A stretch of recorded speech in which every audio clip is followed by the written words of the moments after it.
Okay, deband. Ano, blinking lang. Walang display, walang sound.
Okay, so i-discuss muna natin tong ginagawa natin.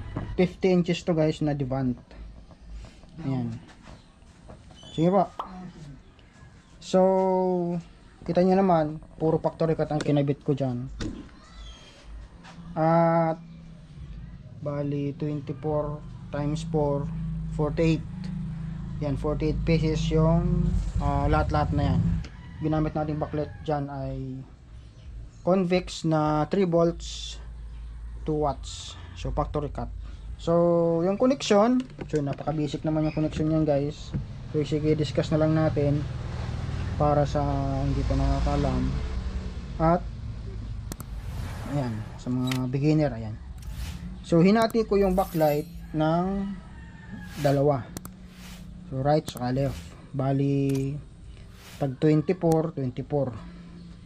Yan. So yung original ganun din naman, 24 pag ganun naman siya. So ito yung terminal na positive, ito yung negative nung ating galing inverter sa power supply. Kinunik ko dito. Yan. So bali ito na yung ano guys, so ito na yung kalahati nitong 24 pieces. So kinunik ko yan dyan hanggang sa nag-series tayo. Ayun, paikot hanggang doon. Yan, tapos nagtapos tayo dito. Yan, tapos yung positive connection naman ganoon din. Yan, nag-series tayo dyan hanggang dumating doon, hanggang doon. Yan, tapos nagtapos din siya dito. Yan, para mapag-series natin yung dalawang side, left and right. So bali yung positive noon tapos negative dito, pinag-series natin. Yun, connected na sila lahat. Yan, tapos ito na pupunta ng terminal. Yan, okay, testing natin.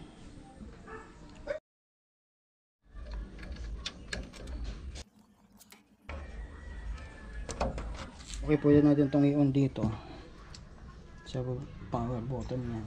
Hindi na ipoprotect kung okay na yung backlight. Okay, power on. Yan. Yun. Kasilaw. Lakas. 48 pesos.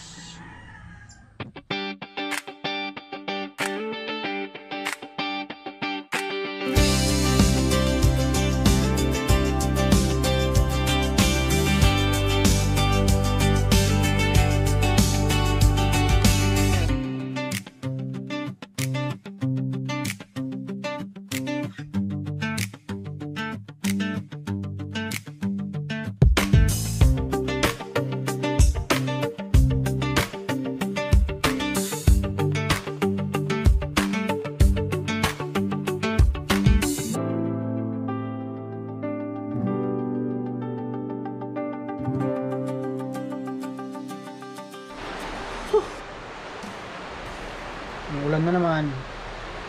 Ayun na naman ito. Okay, yan. Dinire-diretso ko na guys. At kinabit ko na lahat. So, ang tanong, kung gagana ba? So, ito na naman yung moment of the truth. Na tayo ibang masabi kundi moment of the truth.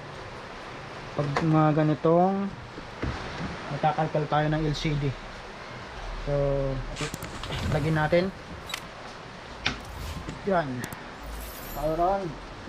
Ayan, tingnan natin kung may display. Ayun. Buti naman. Ito naman may display. Yan.